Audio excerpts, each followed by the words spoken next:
Radio Spätkauf.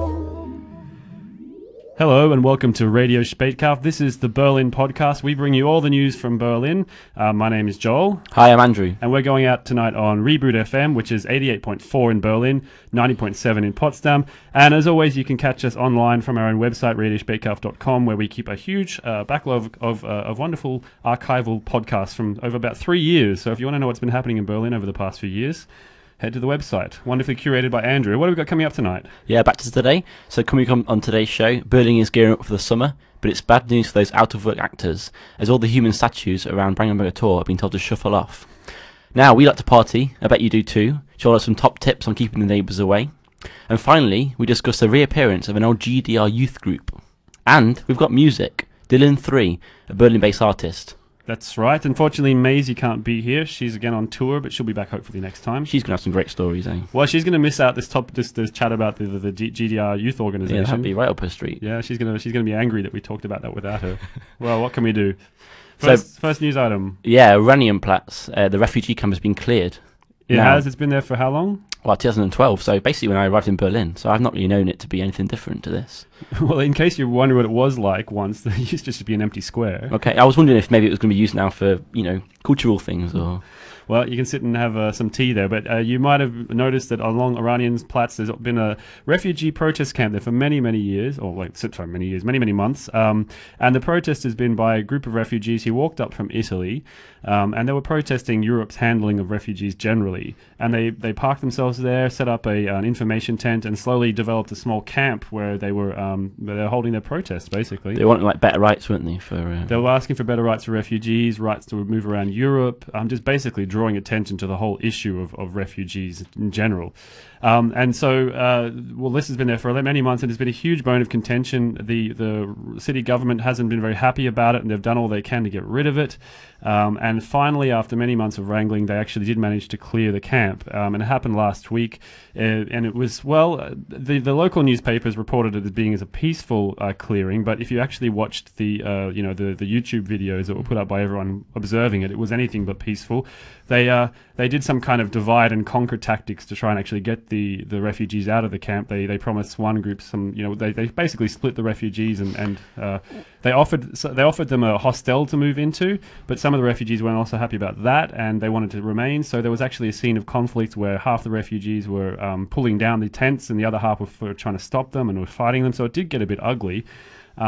Which kind of made nonsense of the media line that said that it was a peaceful removal. I don't know what these newspapers are thinking, that they could just get away with that kind of false agenda setting today. They know everyone's got a phone in their hands, and they can't just Yeah.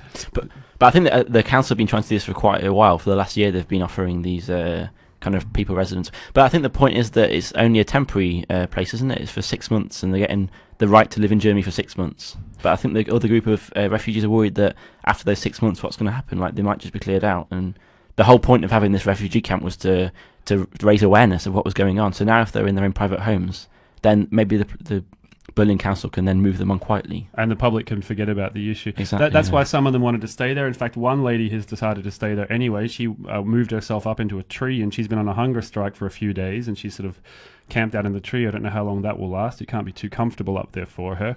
Now, instead of being occupied by refugees, the Oranienplatz is being occupied by police. They've put up a fence around the area, and there's police vans there constantly. So they got music on, no, it's far less festive than before. That's for sure.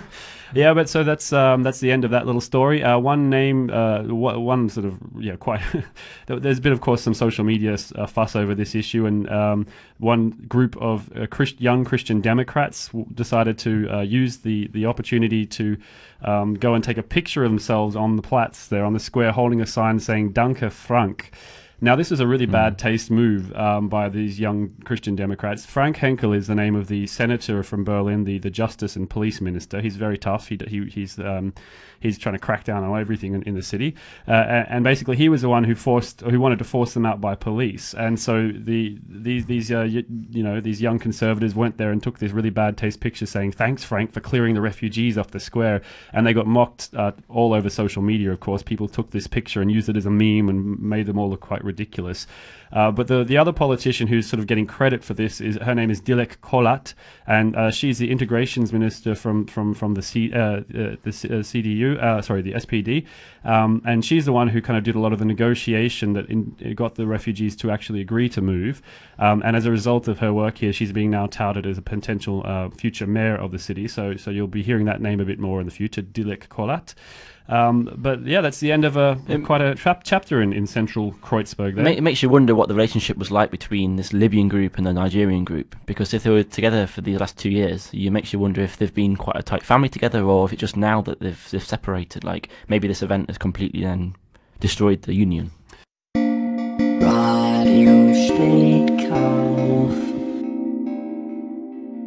Next story, so back down unter den Linden towards Pariser Platz. Pariser Platz, which is right in front of Brandenburger Tor. I cycled through there earlier on. It's a nice little place to cycle. Did you see a human statue, Andrew, by chance? I was running late, so I just zoomed straight through.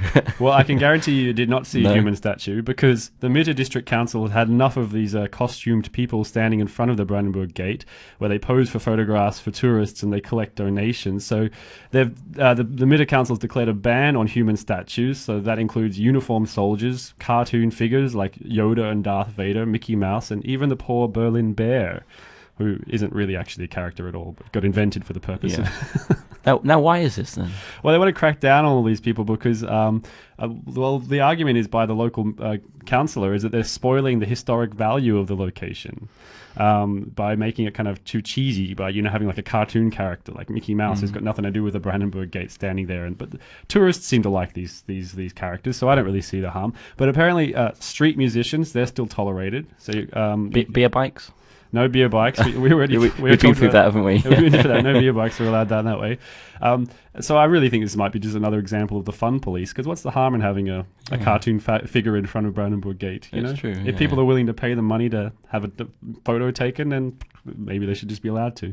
There was always a really weird monster there. Most of them you can say, oh, it's Mickey Mouse, that's the bear, blah blah. It's a weird monster, like it's just got that one half price. The costume shop had a sellout. Well, so apparently the soldiers at Checkpoint Charlie, though, which is just around the corner, they're actually going to be safe. They don't have to move on at all, and that's because Checkpoint Charlie is in the Kreuzberg Friedrichshain City Council district, not the Mitte district.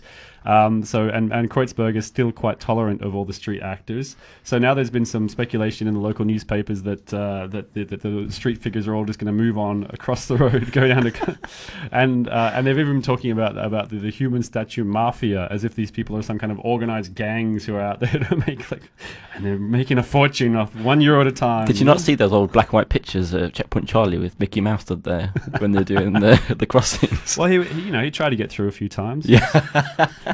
He was just too conspicuous, hiding in the back of that truck. Documents in his pockets and his ears. How about some other footballs coming up in the summer, hey? Are you excited, Andrew? I quite like football. You're one of those British people who run off to pubs to watch football sometimes? Well, it's more, everyone streams, don't you, now? It's quite sad, isn't it? Just sitting flat. Sitting alone, not going to a pub? Yeah. I'm not a big fan of football, but I'm quite happy football World Cup is coming up, as you might know, from June 12 to June 13. It's going on. Where is it? Brazil? Yeah, it's Brazil. All right. Well, so ever since Germany hosted the World Cup itself, which was in 2006, I believe, outdoor viewing became kind of part of the national culture. Yeah. Before that, it wasn't really at all. But then suddenly, they started TV started going out on the street every time there was a major football match. Well, it's kind of half-half, isn't it? It's great they have the TV jammed against the window and everyone's sat on settees outside.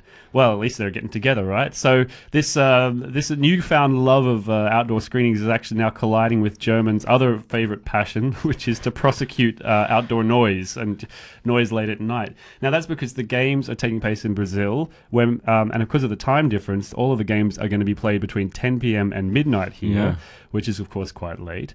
Now, so the national government is asking all local councils and residents to be tolerant of outdoor noise late at night during the World Cup. So basically, it means it's a perfect time to have a party. I like it. June to July, make as much noise as you like between 10 and 12. And no one's going to... Or you can just keep going, just claim it's football. Well, you're going to have to pick your fixtures, aren't you?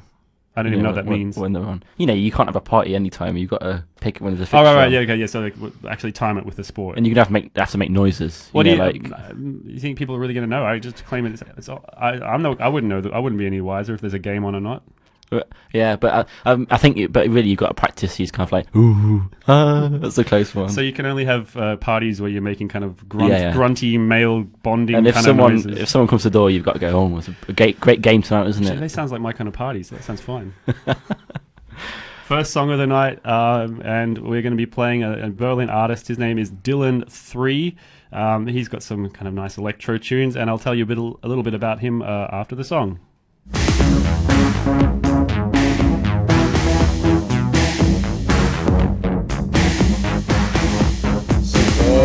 I remain indifferent, no sight, no hearing, and no scent. We think more of this love and the nonchalance of consent.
That was Dylan3 on Radio Spreekhouse with this song Conversion. Dylan3 as in like Roman numerals 3, 1, 2, 3. That's because he's the third in his family name, apparently. Dylan3 is a Berlin musician. He's a young guy. He's a very charismatic young man.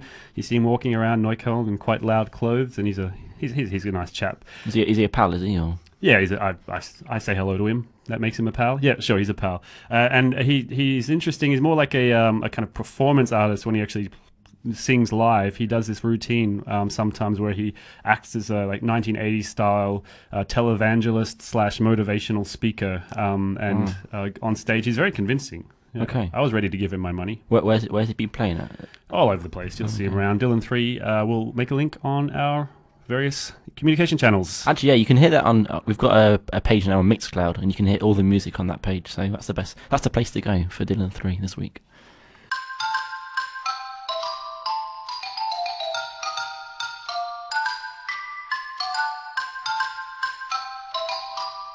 You joined us, Andrew, here on Radio Spreekhouse in March 2013. Yeah, so it's... And if I remember correctly, the first story that you came to us with was about an eviction going on in Kreuzberg. Yeah, it was a Turkish eviction, yeah. And we were covering the story. Yeah, it was a guy who was getting evicted after being living there for years and years and years. Yeah, some rent failure problems with the landlord, and he got the boot, and there was a huge demonstration against this. Lots of people tried to block the police from actually kicking the man out. Yeah, I mean, I kind of was aware of the evictions going on, but this was the first time I'd experienced this blockade and the amount of support there was now. But I hear that this has been happening a lot more recently in Berlin. There's been more evictions, that's right. So in the last couple of weeks, more people got kicked out of their flats, and there were more big protests. So just like last year, people were attempting to block the protest. Around 120 people rallied to the cause of a man in Neukölln near Platz, and he was kicked out of his flats after failing to pay his rent on time. Now, he says it was the fault of the Jobcenter, which had not paid his unemployment benefits on time, which is a bit unfortunate. So there were about 80 police who were called in to make sure the man did get thrown out, and he's now homeless, living on the streets. Thanks, police. And this, is it me, but a lot of them seem to be taking place in Kreuzberg and Neukölln. Is that a sign of... Yeah, that's a sign of rents going up and landlords kicking people out so they can make more money. No, if that is true about the Jobcenter, that's horrible. I mean... Yeah, that's pretty shameful. I mean, it's shameful in general that anyone could get booted out of their house and onto the street so easily if they were, in general trying to pay their rent on time. And so it was a similar show of support, really, like over 100 people and... Yeah. And generally these things take place early in the morning, so It was really early in the morning. we're not talking about people turning up at 12. It's like 6 a.m. starts. There was another unfortunate incident a few weeks before that where where they actually went to the wrong street to try and block the no. which is kind of, I don't want to laugh about it. Yeah. So police are getting a bit heavy-handed there again, as they have been always in Berlin, protecting the the propertied class.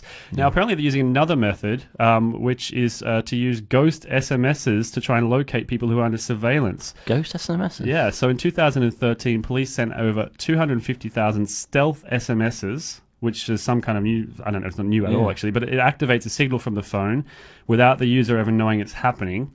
And they do this to monitor the location of people. So they basically activates the phone and sends a signal to the tower so they know where you are. But you never know. You don't know it. it. You don't get any kind of notification.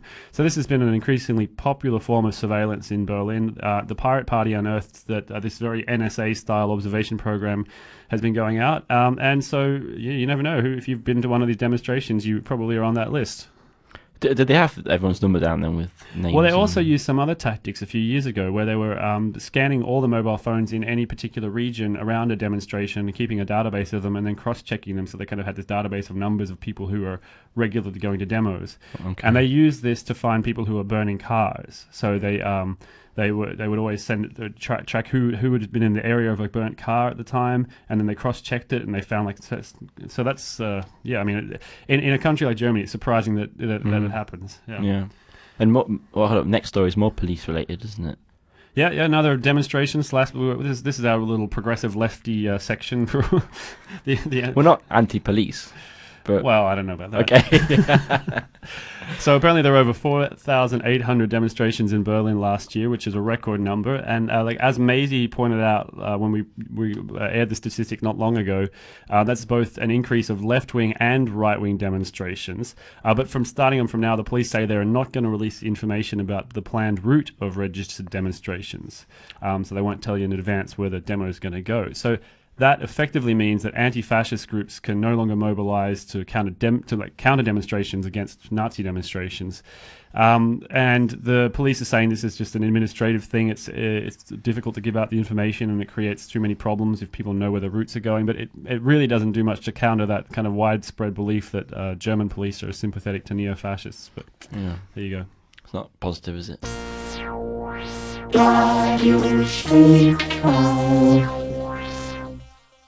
At the top of the show, we mentioned a youth group from the GDR, so an old group, which probably you wouldn't know much about, but it's had its resurgence in the last few weeks. Not so much a resurgence as in it's been back in the news. And the group we're talking about is called the FDJ, the Freie Deutsche Jugend, which was a group from the DDR era, as you said. And if only Maisie were here, she could tell us more about it because she's our resident Ostalgian. But there's a case going through the Berlin courts right now about whether it's illegal to display the symbol of the Freie Deutsche Jugend, which was FDJ, which was the youth organization of the official party of East Germany, the SED. So they had a youth wing. Okay.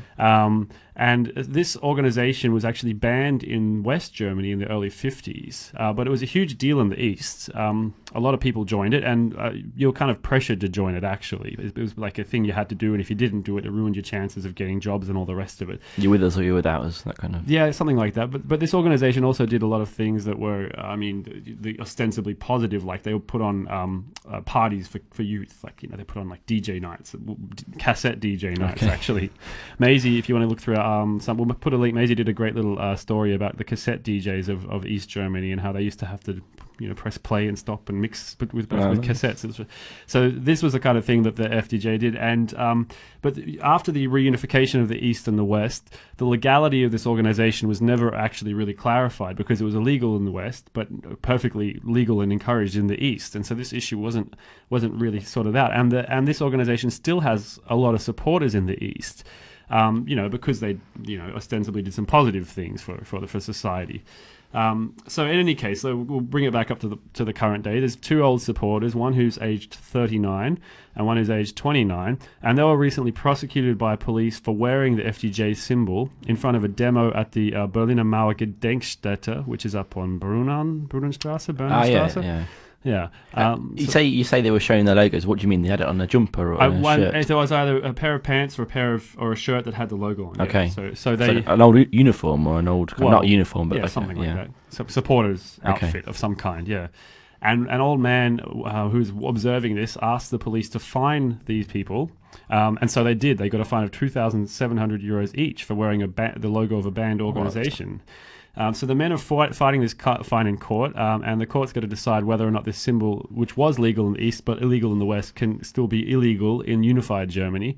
So it's an interesting case that's going to go to the next couple of days. The decision will come down about whether you're allowed to get around in that particular. Mm-hmm. I don't know. It seems to me that it shouldn't be illegal. This organisation wasn't itself involved in anything nefarious. I mean, there's an argument about whether even the East German government itself should be viewed as some kind of evil symbol. It's not it's not equivalent to the Nazi regime. It's not equivalent to even the Soviet regime of the USSR. It was a far smaller organization, and the youth organization itself was also far smaller again. But I guess it was at least bad taste for these guys to be doing some kind of demo in front of the wall memorial, wearing the uniform. It's kind of bizarre to be wearing the old shirts in a way, but it's also bizarre that it happens so quickly. That's fine. I mean, what legislation, I wonder, is there? The legislation of West Germany, that was still there. So I actually did get onto Maisie by email because she's traveling and asked her about this, and she told me that this organisation is not to be viewed in the best light nor the worst light, but that these two were probably idiots, but maybe they don't deserve a fine. Mm-hmm.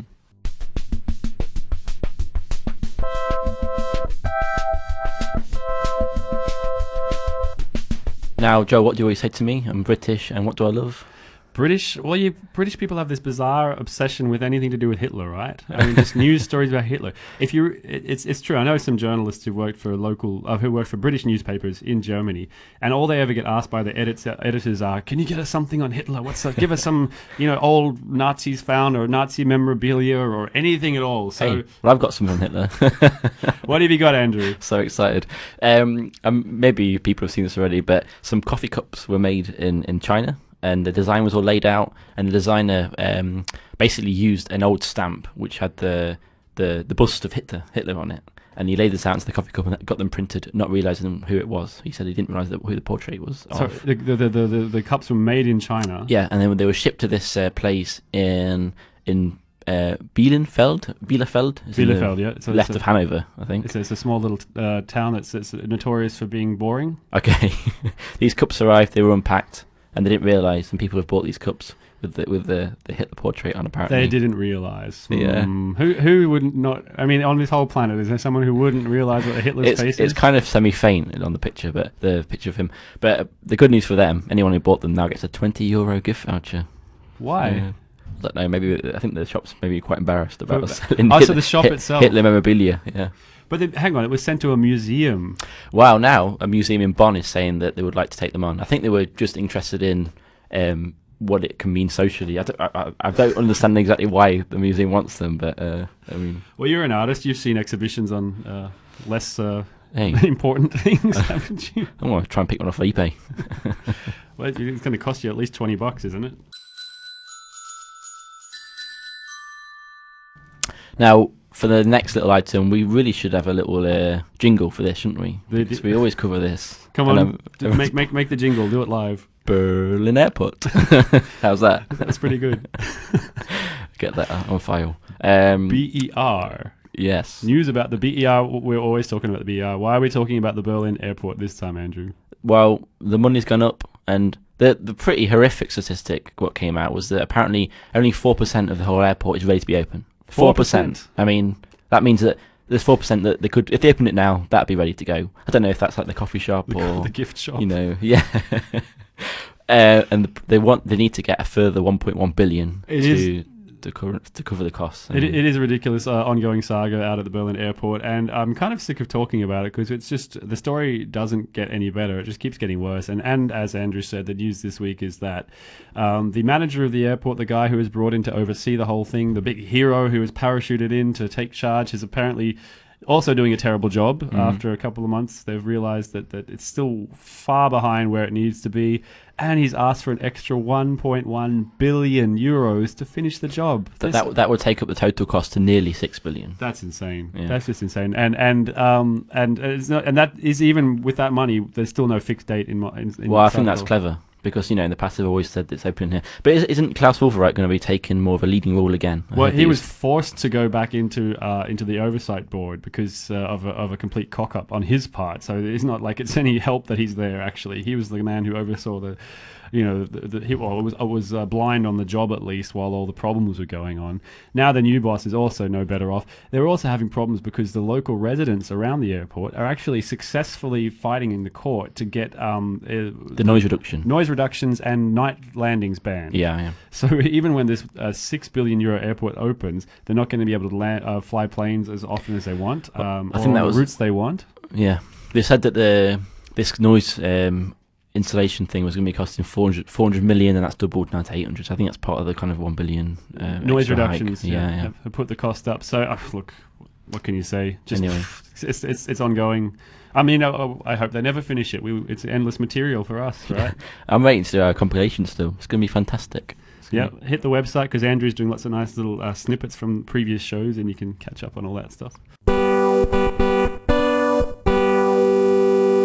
European elections. We talked about this 2 shows ago, no? You got a letter through the post. I got a letter through the post. Everyone should have got a letter through the post encouraging you to enroll. Have you enrolled yet, Andrew? I haven't, no. You've been away? I've been so busy. Don't worry, I haven't. busy. I haven't either, I have to admit, but you've got till May 5 to return that letter, or you can go on the website, Google around, I'm sure you'll find it, enrolling for European elections, and you can send a form in by May 5 to make sure you vote. The election's going to happen on May 25, so do make sure you have your say. It's becoming increasingly important that we do vote for our European politicians because they make a lot of big decisions. I personally am going to be voting for the Pirate Party because they're the only party that's standing up for things like net neutrality and against American online imperialism over And watching uncovering stealth SMS. Yes, on a local level, they're doing a great job of discovering all this stuff, and that's my little campaigning on their behalf. I also think they have the best posters. Well, that's always the case, isn't it? We said that when we had the election before. Yeah, they've got this one now of the statue in Brussels of the pissing guy. The little pissing man in Brussels. It's a very famous statue. Okay. And the slogan says something like, "I can't do it when everyone's watching." And they're basically saying that we need to have more observation of Brussels by the citizens, not by the NSA. That sounds fantastic. Yeah. I like that. And so make sure you get your votes in. On another sort of European political topic, I've talked before about my work with the European Freelancers movement and how we're trying to create some kind of awareness of freelancers' rights and ensuring that freelancers and independent workers are taken care of, that they are treated fairly, because of course we're all on our own if we work by ourselves as freelancers, and so we need to get together to fight for the common good, and that is underway. We've got a campaign running right now all across Europe, the European Freelancers campaign, and we're encouraging people to go to our website and sign a little 5-point manifesto, and we're going to put that manifesto in front of European politicians once they're re-elected after May, just to show that we exist, that we've got some kind of that we have some kind of support, or that we Yeah, well, I've signed it, Joel, already. Thank you very much, Andrew. So make sure you go to www.freelancers-europe.org and sign up. Do it now. So we've been Radio Spreekhouse. We've come to an end of another episode. Yeah. And we're going to be back, of course, in 2 weeks' time with more talk about U-Bahns and bicycles and local public transport and architecture. Yeah. And in the meantime, follow us on Twitter at Radio Spreekhouse. And make sure you follow us on all our different channels, hopefully also on YouTube as well. Yeah, yes. And thanks for listening. See you soon.